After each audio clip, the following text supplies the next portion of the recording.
କବିତାଟିର ଶୀର୍ଷକ ବସନ୍ତ ଏକ ଋତୁର ନାଁ। ବସନ୍ତ ଏକ ପତ୍ରଝଡ଼ା ଋତୁ। ହଁ, ବସନ୍ତ ଏକ ପତ୍ରଝଡ଼ା ଋତୁ। ନା ନା, ସେମିତି ତ ନୁହେଁ। ବରଂ ବସନ୍ତ ଏକ ନୂଆ ପତ୍ର କଅଁଳିବାର ଋତୁ। ଆମ୍ବ ବଉଳର ବାସ୍ନାରେ ମହମହ ମହକିବାର ଋତୁ। ହଁ, ବସନ୍ତ ଏକ ନୂଆ ପତ୍ର କଅଁଳିବାର ଋତୁ। ଆମ୍ବ ବଉଳର ବାସ୍ନାରେ ମହମହ ମହକିବାର ଋତୁ।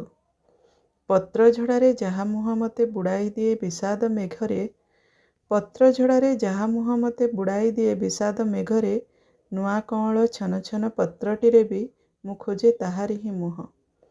ପତ୍ରଝଡ଼ାରେ ଯାହା ମୁହଁ ମୋତେ ବୁଡ଼ାଇ ଦିଏ ବିଷାଦ ମେଘରେ, ନୂଆ କଅଁଳ ଛନ ଛନ ପତ୍ରଟିରେ ବି ମୁଁ ଖୋଜେ ତାହାରି ହିଁ ମୁହଁ। ଏ କେମିତିକା କଥା?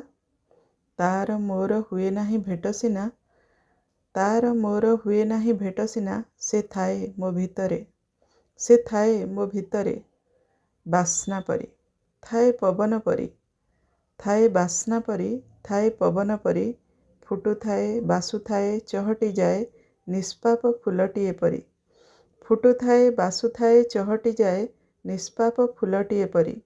କଥା ଥିଲା, ହଁ କଥା ଥିଲା, ଜୀଇଁବୁ ସାଥିରେ ମରିବୁ ବି ସାଥୀ ହେଇ। କଥା ଥିଲା, ହଁ କଥା ଥିଲା, ଜୀଇଁବୁ ସାଥିରେ ମରିବୁ ବି ସାଥୀ ହେଇ। କେହି କାହା ବିନା ବସନ୍ତକୁ ଚାହିଁବୁ ହିଁ ନାହିଁ, କେହି କାହା ବିନା ବସନ୍ତକୁ ଚାହିଁବୁ ହିଁ ନାହିଁ। ମୁଁ କଲି ମାନ ସେ ମୋତେ ବୁଝାଇବ ବୋଲି, ମୁଁ କଲି ମାନ ସେ ମୋତେ ବୁଝାଇବ ବୋଲି, ସେ କଲା ଅଭିମାନ ମୋତେ ଟିକେ ପରଖିବ ବୋଲି। ଆଜି ତା ବିନା ମୁଁ ଓ ମୋ ବିନା ସେ, ଆଜି ତା ବିନା ମୁଁ ଓ ମୋ ବିନା ସେ, ମରୀଚିକା ମରୁବାଲି ପରି ଉତ୍ତପ୍ତ ତୃଷାର୍ତ୍ତ, ମରୀଚିକା ମରୁବାଲି ପରି ଉତ୍ତପ୍ତ ତୃଷାର୍ତ୍ତ। କେତେଦିନ ଥିବୁ କେବେ ହଜିଯିବୁ, କେତେଦିନ ଥିବୁ କେବେ ହଜିଯିବୁ ଅବିକଳ ବସନ୍ତ ପରିକା।